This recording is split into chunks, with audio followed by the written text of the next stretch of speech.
Hey guys, welcome to Johnny Judoka. My name is Johnny, of course, and today we have a special type of video. We'll be doing a podcast today about managing mental health and martial arts with my Nogi professor, JC Pennington. I think JC, you came around what, 22, 23, right? Yeah, I've been in Texas for 3 years now, so Yeah, 22, I believe. yeah. I think I joined at the end of 21, and then around 22, I remember seeing you around. Um, so yeah, JC is our Nogi professor. He teaches the Nogi classes at a Revolution KD location at 7 o'clock Tuesday and Thursdays. And so we're gonna be doing a bit of a discussion, a bit of a conversation. Because JC has sort of a unique experience when it comes to mental health and martial arts. Uh, JC, not only being an instructor, has a history with being a professional MMA fighter. So before we get into all the topics, I just wanted to give JC an opportunity to introduce himself. JC, if you could just mind just briefly sharing your background, your upbringing, and how you ended up being in Houston. So, quick, as far as martial arts career, I started Taekwondo in 95, started training for MMA in 99. First fight was in '03, and have pretty much stayed active in martial arts, be it MMA, boxing, jiu-jitsu, and everything in between since then. I got my black belt in 2018, and yeah, I make sure to stay active. I make sure to train at least 3 times a week, every week, no matter what. Um, Basically, I ended up in Texas. I was born right outside New Orleans and lived there till 2013, and moved to Baton Rouge. Okay, let's. And then huh? Oh, sorry. So go ahead. Sorry, I didn't mean to cut you Yeah, off. yeah, no. And then in 22, moved to Houston with the woman I was dating at the time, and my son. And then yes, just stayed here ever since. This is my new home. I'm not going back anytime soon. That's awesome. Yeah, I think I can speak for a lot of the people, especially in the Nogi classes, how much we appreciate you, your knowledge, your selflessness in sharing that knowledge. Um, I think I think I think another question I'll ask is how you ended up in, you talked about how you ended up in Texas, but how did you end up, I guess, in like BJJ Revolution team? So when I was in Baton Rouge, the academy I trained at, we were Revolution for a long time. I got my purple and brown belt under the Revolution flag. Got my black belt. We'd switched affiliations and all that, which is a whole other subject. But Jeff Messina is someone that I've known and respected for a very long time. So when I was moving, once I found out I was going to, especially once I found out I'd be close to the Katy location, there was no doubt where I was going to be training at. Oh, okay. Yeah, that's cool. I didn't know that you knew Jeff before this, or any Oh of yeah. the, that you were affiliated for a bit. What you mentioned, obviously, your professional background, but I guess how did you like get interested in martial arts? Because my journey was literally like I was just like overweight. I was dealing with mental health stuff, and I was just at the point where it's like I want to do something. I was 19 at the time. I'm 30 now, and I was like, okay, I just got to do something to make myself feel better. But it sounds like you had a little bit of a different introduction and experience. So, what got you interested in doing martial arts, especially at that age? So I'm one of three. I've got an older brother and a little brother. So we came up fighting each other. My dad Right. boxed in the Navy, so he taught us basic how to punch. But we grew up in a time where all the action movie stars were huge. I grew up just full blown into WWF wrestling and thinking that like Steven Seagal and all those guys were just the most badass dudes on the planet. So I always wanted the career I ever, if when I was a kid, if you'd have asked me what I wanted to be when I grew up, it would have been a pro boxer or a professional wrestler. Oh, that is So interesting. it just, yeah, it just fell into suit perfectly. So you said did you say you started with Taekwondo and then you transitioned into mixed martial arts? Yeah, I did Taekwondo for a little while when I was 15. Both of my brothers and I actually all signed up. Kind of fell out of it. I just started getting to the age where I was more interested in partying and girls. Right. So ended up taking a year off maybe, and then my older brother, we were fans of the UFC since the day it started. So my older brother bought a house, and we set up a place in his garage and started training. So that was the start of my mixed martial arts training. What appealed to you about Brazilian Jiu-Jitsu? And obviously, for for modern modern Jiu-Jitsu, it's so much more accessible now than it used to be.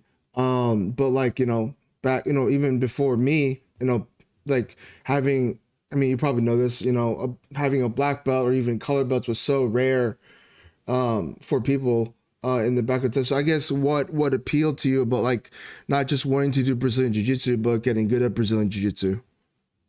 So my grappling background isn't necessarily Brazilian Jiu-Jitsu. I do have a black belt in what could either be Brazilian or American Jiu-Jitsu, but my background is catch wrestling. So my whole MMA career, I trained with Rich Clemente.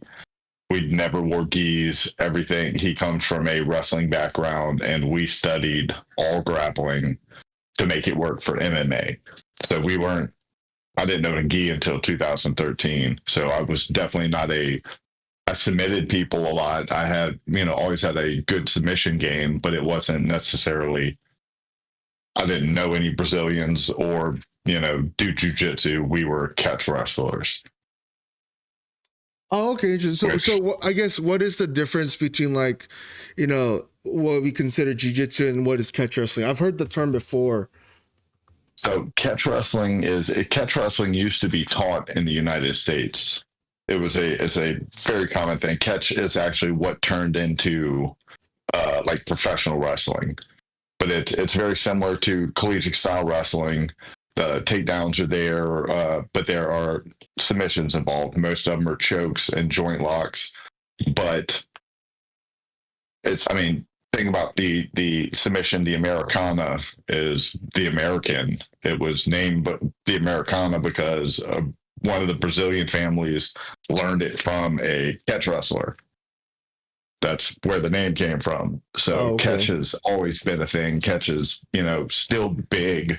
It's just not as big as Brazilian Jiu-Jitsu. Right. Okay. Which so much of Brazilian Jiu-Jitsu is marketing because there's so much involved in grappling now. That's one of the reasons why I say I'm a grappler as opposed to a Brazilian Jiu-Jitsu practitioner. Yeah, you're knowing you and the way you approach your classes, it seems like, or not seems like, it is that you sort of incorporate a lot of different aspects of grappling into the way you teach.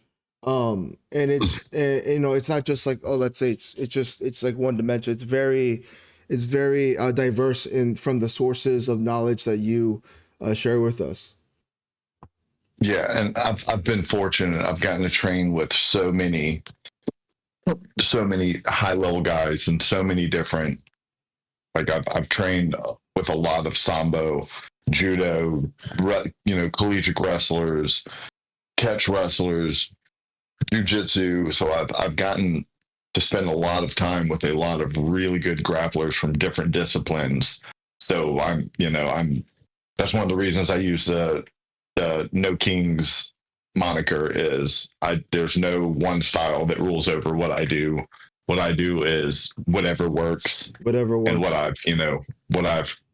I've used and had success with over 30 years of combat sports. And even just picking your brain, as as I've personally been growing in jujitsu and just trying to understand how I do jujitsu. A lot of what you do, if not everything you do, is just like, if it this is what works and we're gonna do that.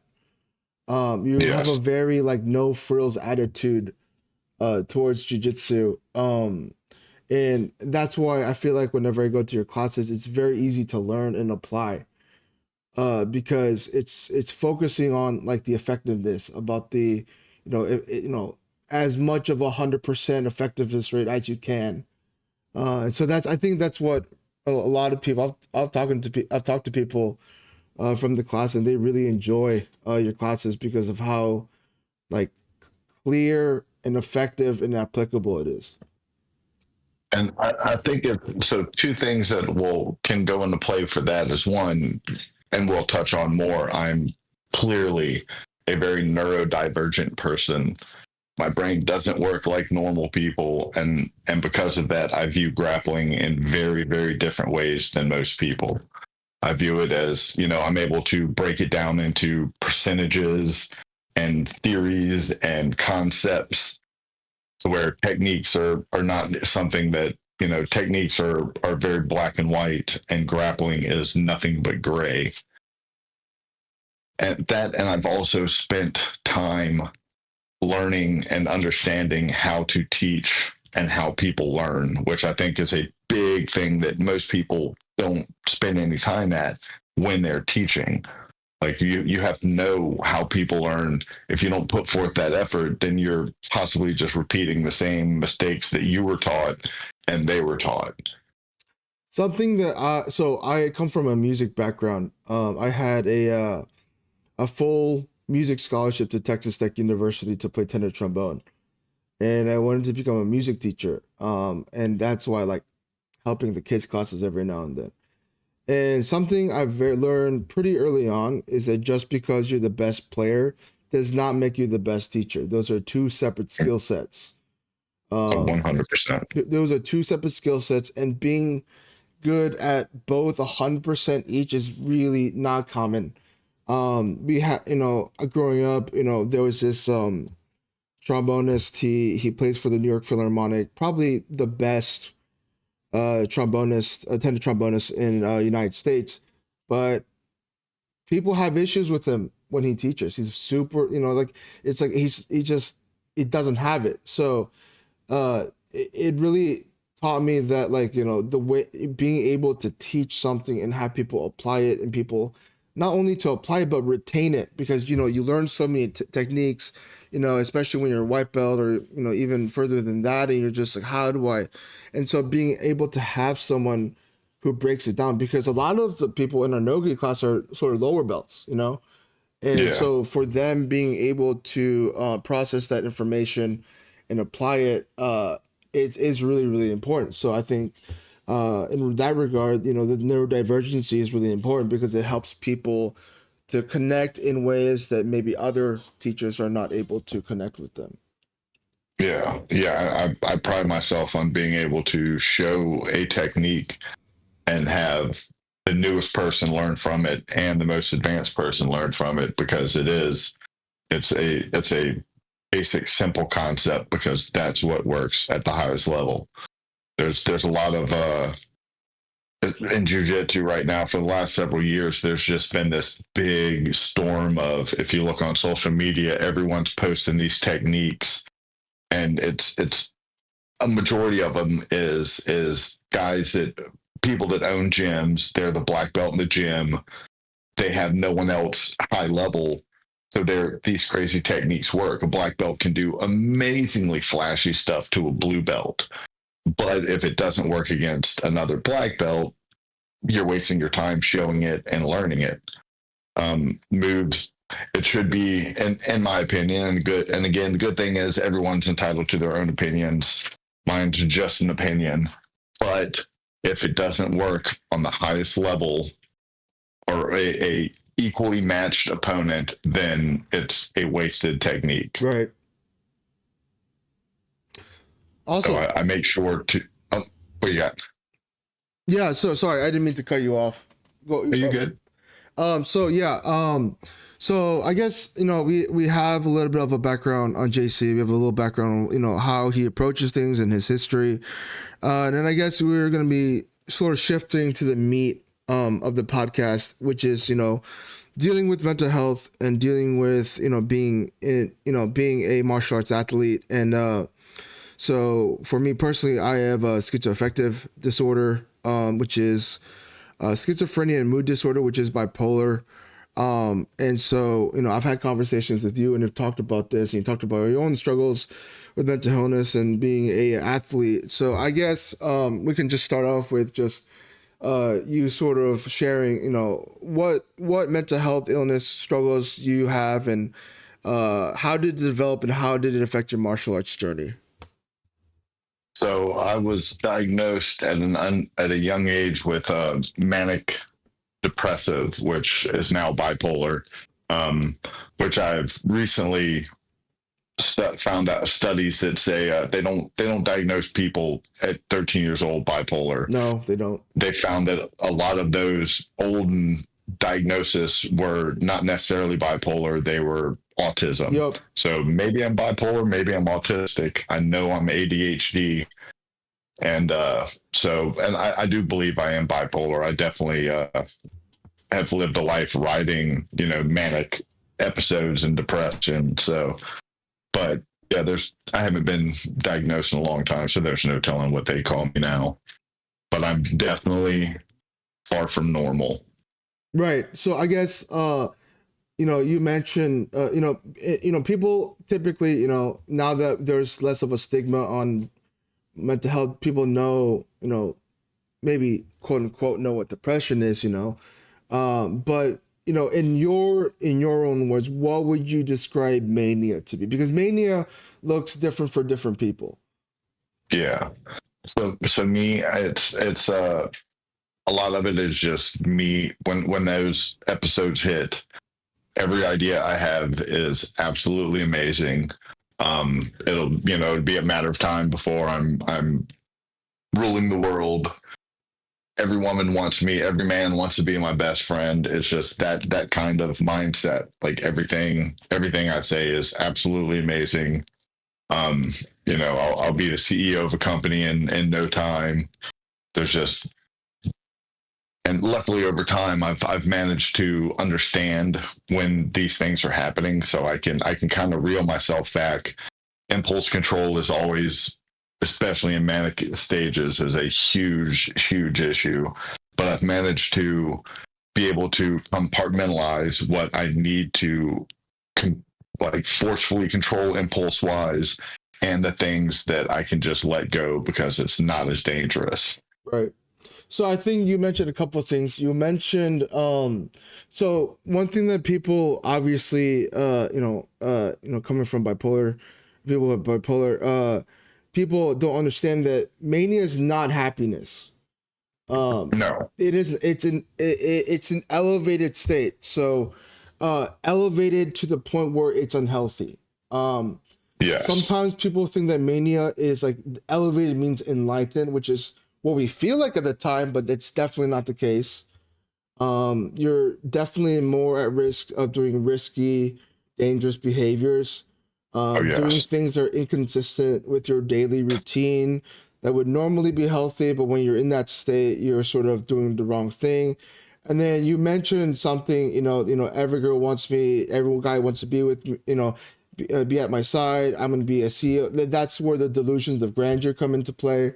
And, delusions, in the mental health sense, is believing in something so strongly, even though it's untrue. And Yes. we, as people who deal with bipolar, delusions can be so convincing, even if you're functional. Even if you're functional, it can be so strong that it just really messes with your mind. And Oh, and a lot of and sometimes it just ends up really destroying people. And that's happened to me too.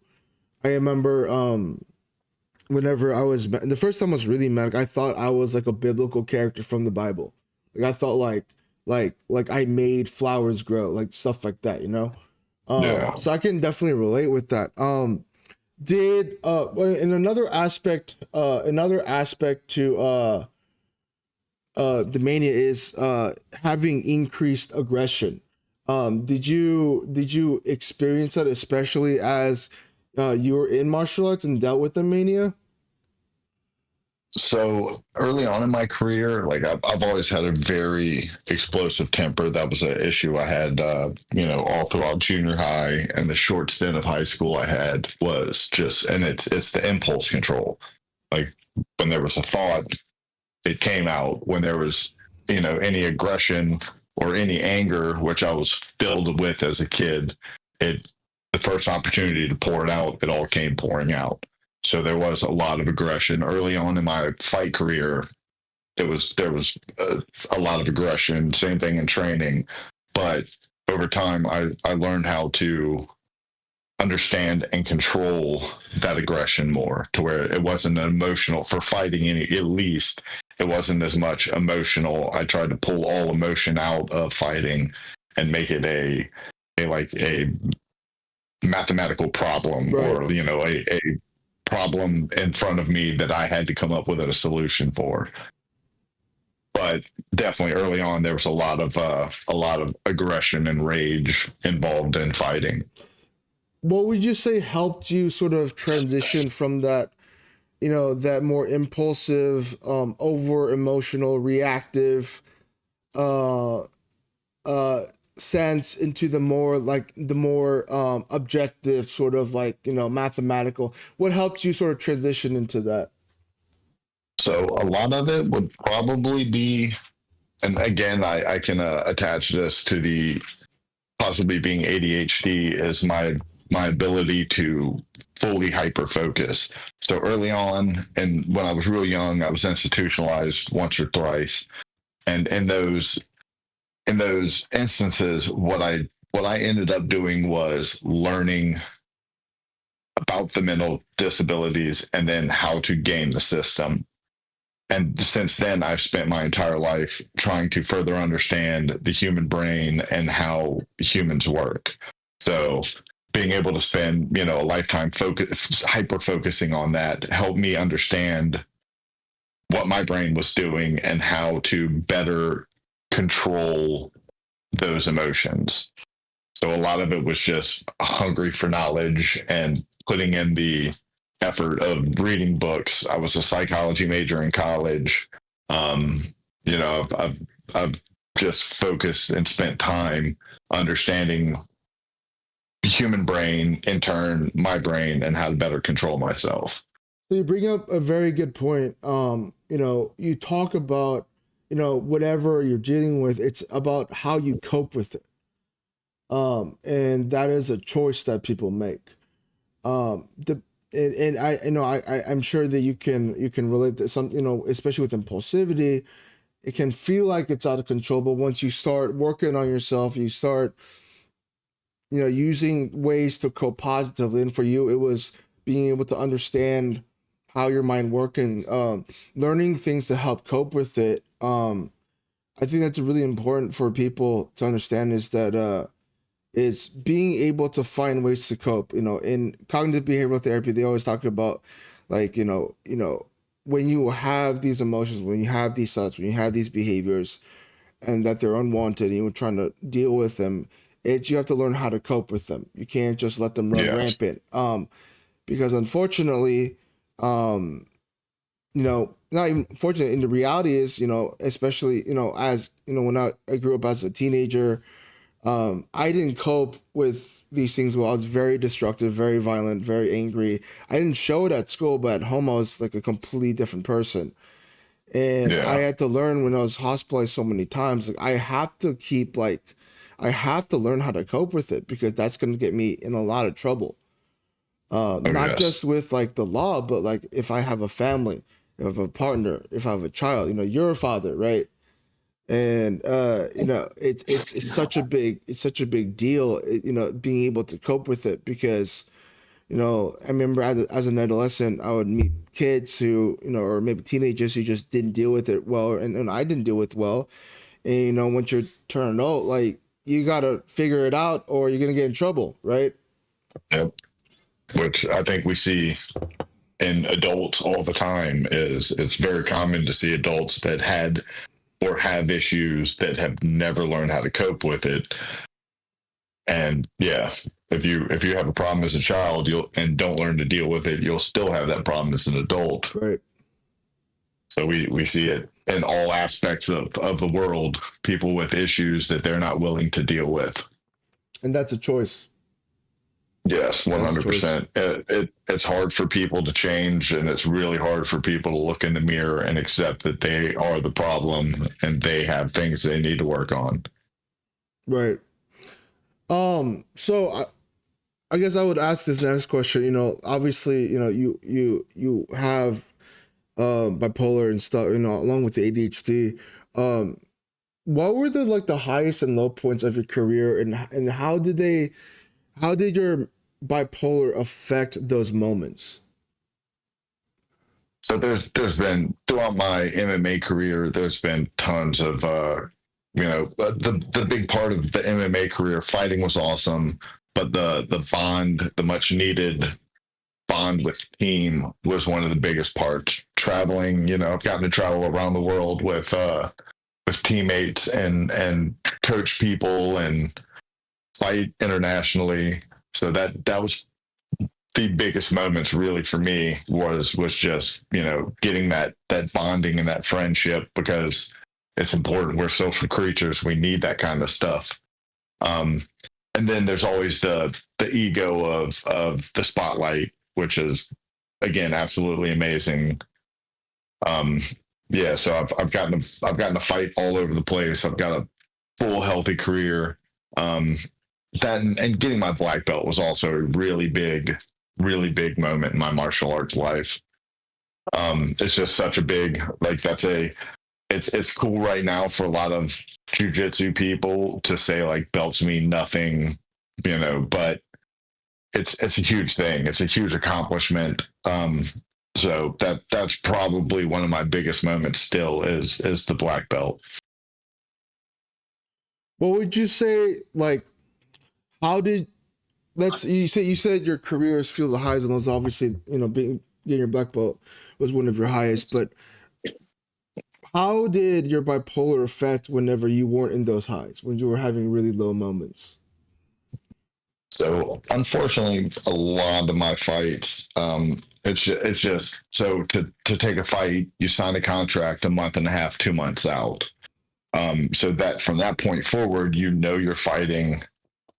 All moments of every day consists of knowing there's a fight coming up. You also decrease your caloric intake because I cut 25 to 35 pounds every time I fought. You're also now increasing your training. So you're doing 2 a days several times a week with maybe one rest day off a week. So this increase in training, decrease in calories, like that triggers. If there's any issue, you're going to get sick, you're going to get injured, and if you have mental health issues, those things are going to compound and bring out a bad, which normally for me was depression.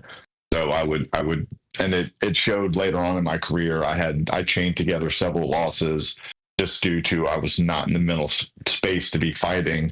I was going into the cage dealing with in the fits of a deep depression, Yeah. which makes it hard to focus and win sometimes.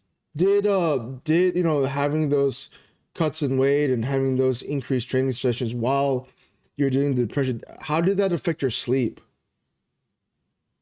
I've always slept pretty poorly, so but it does affect.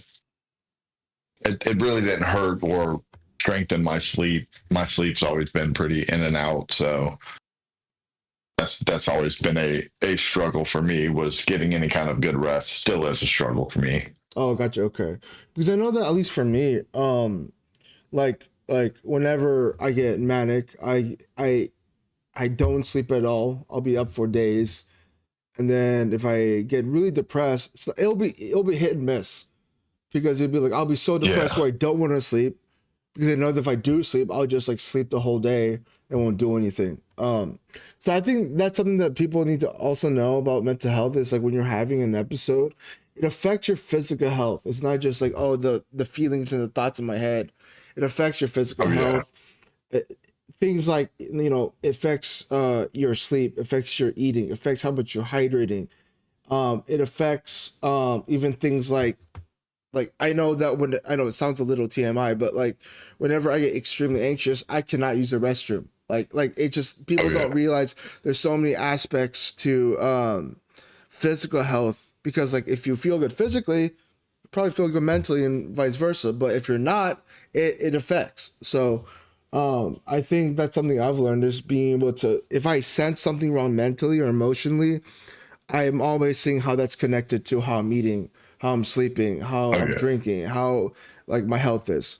And then, and I think we've had these conversations, and one of the things that's I would say impressive, but most interesting about sort of situation, especially with how volatile bipolar me, is that you haven't really been on medication for that, right?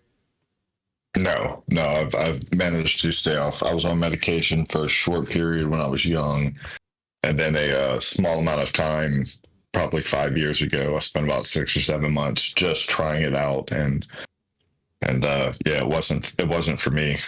So, what was your first of all, before I go to the other part of the questions, what was your experience with the medications? So everything I've taken has it more so makes me feel too even. So I don't feel like myself. I feel like my brain is wrapped in cotton. It's not working normally. I feel like I just didn't feel like myself. I felt very, very different. And I've over, all this time understanding and studying and getting a good understanding of myself. It has, it's made it to where to a degree I like some of the aspects of being manic. Depressed still sucks, but I can better control my manic states and get some benefit from them. Right. Okay. So I guess so do you feel I was going to ask you what the hardest part of dealing with the medication was, but if anything, it sounds like being able to deal with your brain and understanding it more sort of was almost like liberating for you once you started to Yes. figure things out and you didn't have to rely on medication. Because I've had people who are bipolar and are not on medication. Obviously, that's not me for several reasons, and that's okay. But Yes. it sounds like it's sort of like that you sort of that know thyself, right? That's sort of the Yes. philosophical stoicism of like, you know that your brain's like this. Why not use it to the best of your ability? You know, Yeah, and it's definitely not that mindset isn't for everyone. That's a right? completely individual because some people have huge success with medications. Who Yeah, knows? I could have, if I would have stuck with it and gotten medication at a younger age, maybe I could have found the right things to help. But at this point in my life, I have a good enough understanding of myself that I don't feel like I need the medication. right. How so you have a son, Kai. He's awesome. Um, Yes. how has your being a dad right now affected how you view your martial arts journey or just your trajectory as of now? So obviously, completely being a fighter, you to a degree there has to be a a big part of you that has to be selfish because you do have to make sure you are in peak shape and you are eating properly and you are in the right mental space to get in a cage and fight somebody.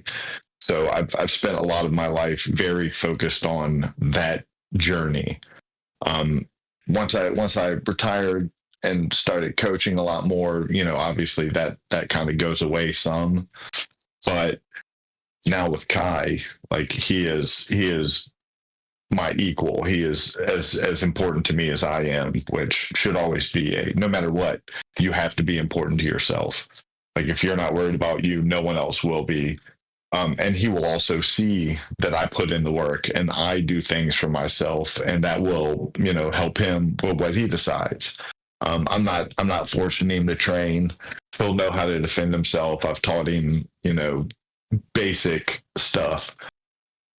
But the main thing is I want him to continue to see me putting forth effort to better myself, because that's what he will see and that's what he'll take from it at the end of the day. Right.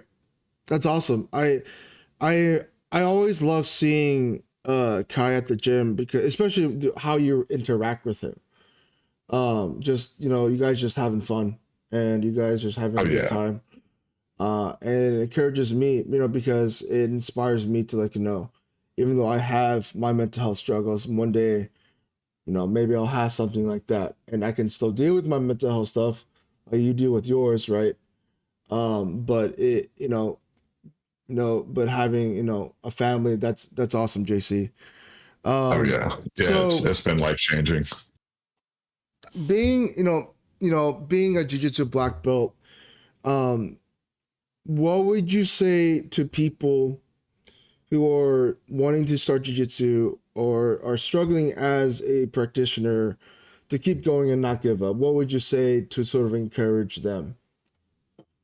That it's a long process and it's gonna suck for a long time.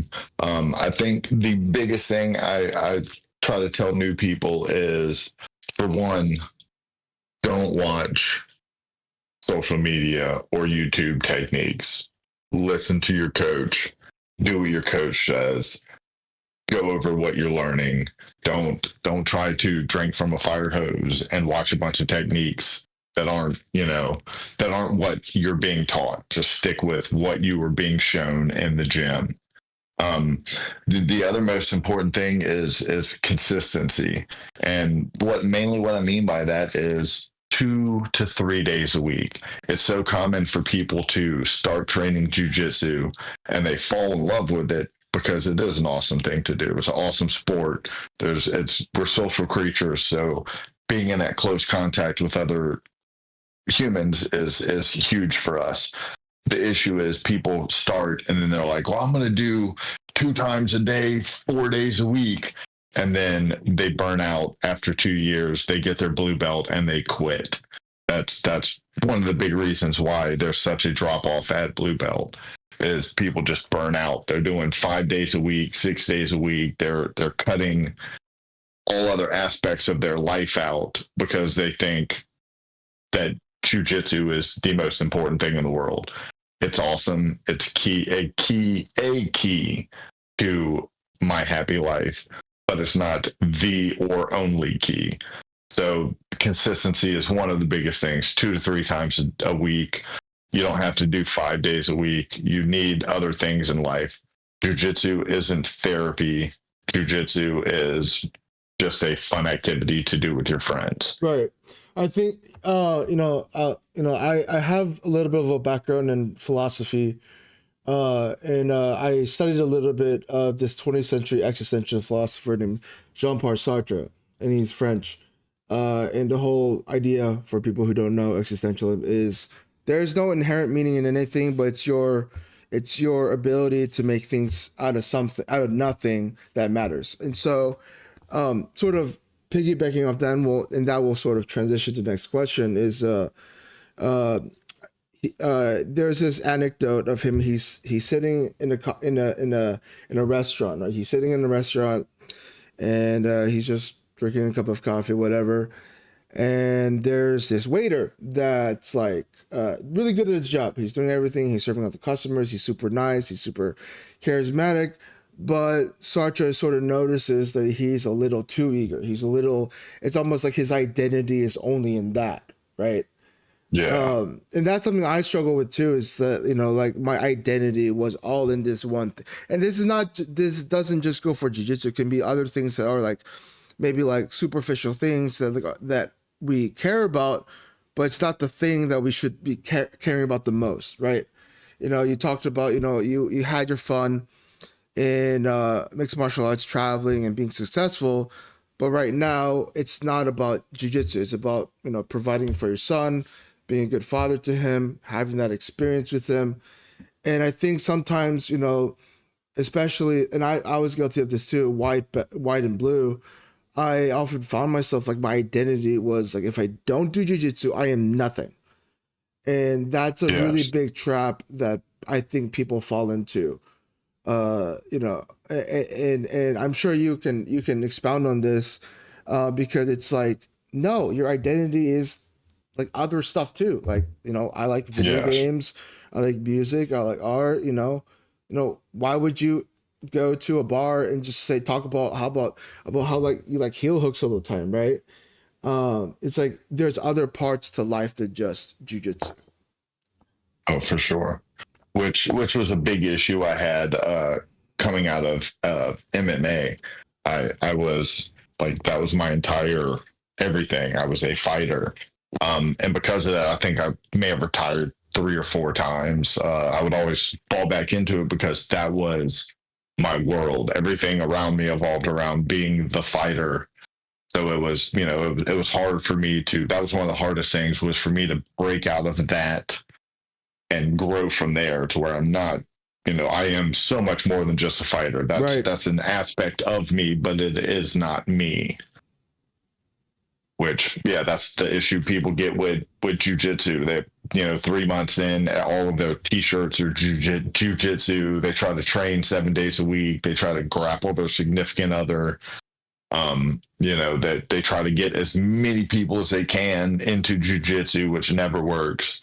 They corner people at parties and talk about jujitsu, and that's just they're setting themselves up for failure. That Yeah. burnout rate doing that is very high. Yeah.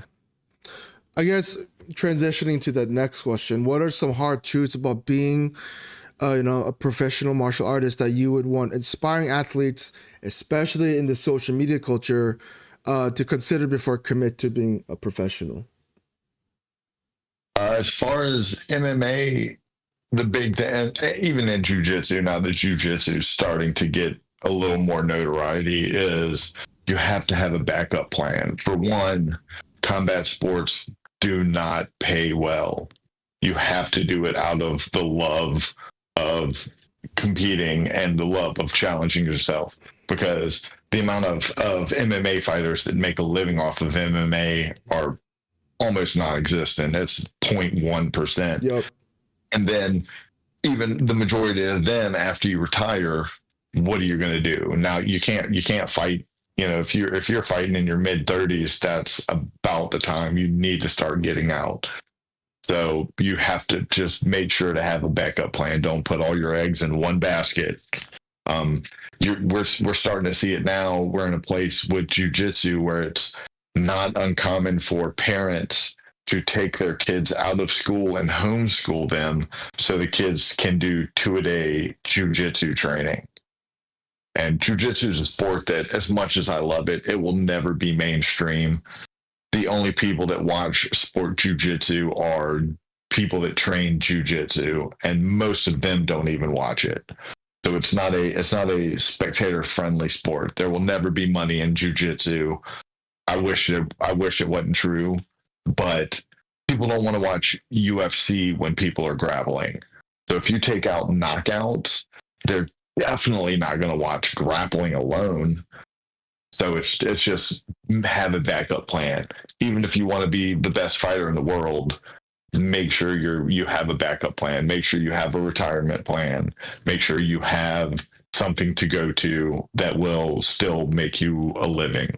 Right. Yeah, that's interesting because like I have a couple of friends on social media, who one of them's from Pediga, one of them trained with Danaher for a year, both high level, and they're like, our accolades do not matter when we're trying to make money.